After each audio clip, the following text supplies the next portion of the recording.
One of the key elements of many process plants is a distillation system. It's important for operators to understand how distillation systems work because it's part of their job to make sure the systems run properly. The purpose of any distillation system is to separate a liquid mixture into two or more components. The separation takes place in a distillation column or tower. The liquid mixture is called feed or charge, and the components into which it's separated are called cuts or fractions. Let's take a look at a simplified representation of a distillation system. In this example, the feed is stored in a tank. During operation, a pump is used to move the feed from the tank to a preheater. In the preheater, the mixture is heated under pressure to just below its boiling point. The pressure in the tower is lower than the pressure in the preheater. So when the feed enters the tower, it starts to boil. The vapors from the boiling liquid, which primarily contain the lighter components in the feed, rise in the tower. The remaining liquid, which consists primarily of the heavier components in the feed, moves down the tower and collects at the bottom. Some of this liquid is drawn off as the bottom's product, and some of it's routed to a device called a reboiler, which is connected to the bottom of the tower.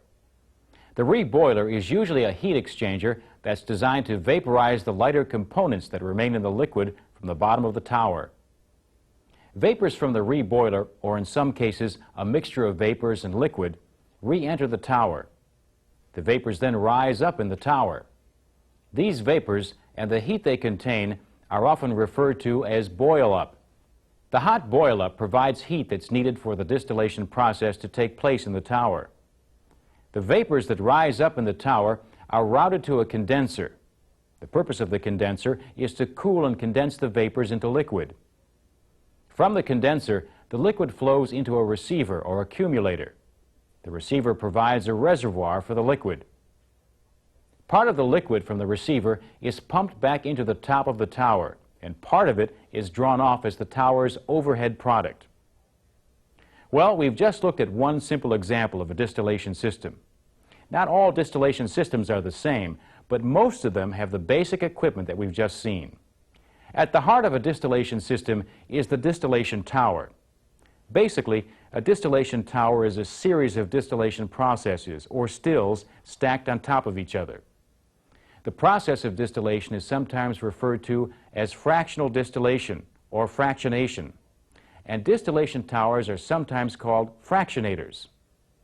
Fractionation is distillation that occurs at different levels in a tower. This is a simplified illustration of the inside of one type of distillation tower. This tower uses trays called sieve trays to separate vapors and liquid.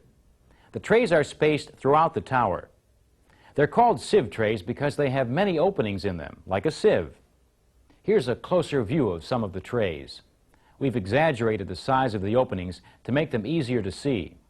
The openings in the trays allow vapors to rise through the trays on their way up the tower. Each tray is also designed to hold liquid. Dams or weirs on each tray allow liquid to build up on the tray. Liquid that overflows the weirs flows into downcomers.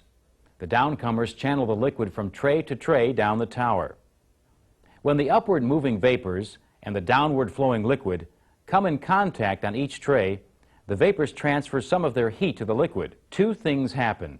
The heavier components of the vapors become cooler and condense into liquid, and the lighter components of the liquid boil. The vapors then rise toward the next tray. As this process continues, the rising vapors contain a higher concentration of lighter components and a lower concentration of heavier components. So this is how the distillation process is repeated on each tray as the vapors rise through the tower. Now, not every distillation tower is designed in the exact same way. However, every tower can be divided into three basic sections. The middle section is where the feed enters the tower and part of the feed vaporizes. This vaporization is commonly known as flashing. So this section of the tower is often called the flash zone. The section above the flash zone is called the rectification section. In this part of the tower, the concentration of lighter components increases. The section of the tower below the flash zone is called the stripping section. In this section, the lighter components are vaporized or stripped from the heavier liquid. If a distillation tower worked perfectly, it would produce pure products. Unfortunately, that's not the case. The lighter products usually contain some heavier fractions, and the heavier products usually contain some lighter fractions. This is sometimes referred to as overlap. Distillation systems use several methods to help maximize the purity of the products. One of these methods is called refluxing. The vapors coming off the top of the tower are condensed in a condenser and then collected in a receiver. Part of the liquid from the receiver is sent to storage or to other units in the plant as the tower's overhead product.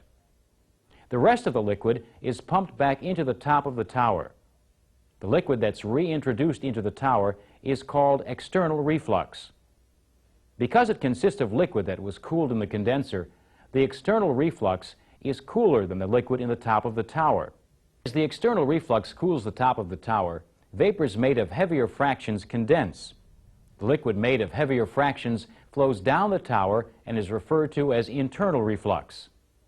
Meanwhile, the top of the tower is still hot enough to keep the lighter fractions in vapor form. The vapors are drawn off the top of the tower and into the condenser.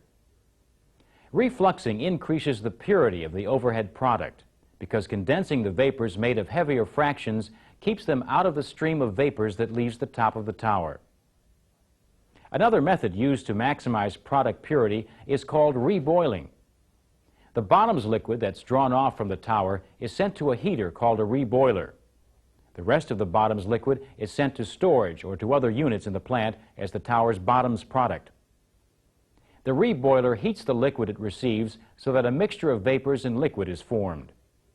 Depending on the system, either vapors or the mixture of vapors and liquid is then reintroduced into the tower. The hot vapors cause any lighter fractions in the liquid at the bottom to vaporize and move up the tower. This reduces the amount of lighter fractions in the bottom's product.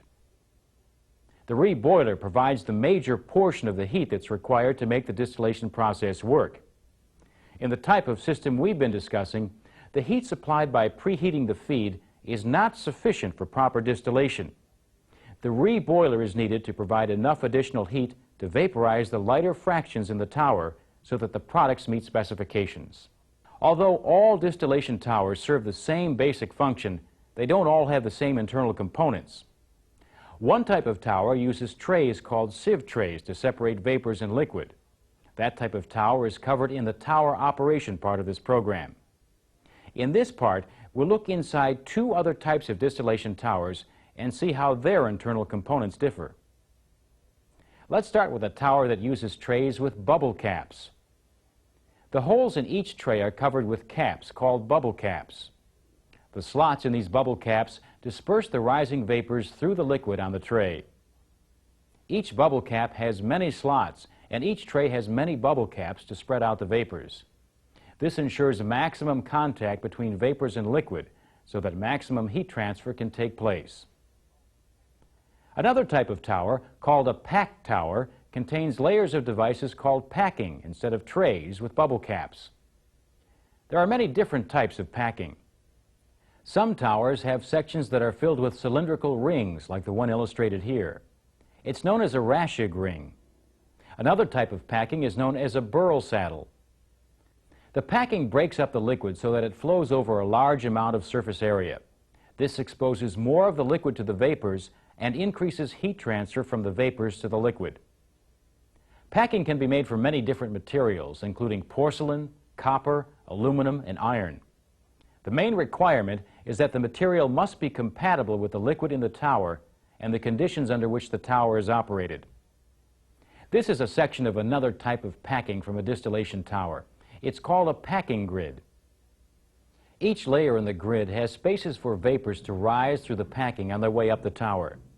Liquid flows over these surfaces, which channel the liquid as it flows down the tower. The packing grid provides a great deal of surface area where contact between the vapors and the liquid can take place, so heat transfer is maximized. Some of this liquid is drawn off as the bottom's product, and some of it's routed to a device called a reboiler, which is connected to the bottom of the tower. The reboiler is usually a heat exchanger that's designed to vaporize the lighter components that remain in the liquid from the bottom of the tower. Vapors from the reboiler, or in some cases a mixture of vapors and liquid, re-enter the tower. The vapors then rise up in the tower. These vapors and the heat they contain are often referred to as boil-up.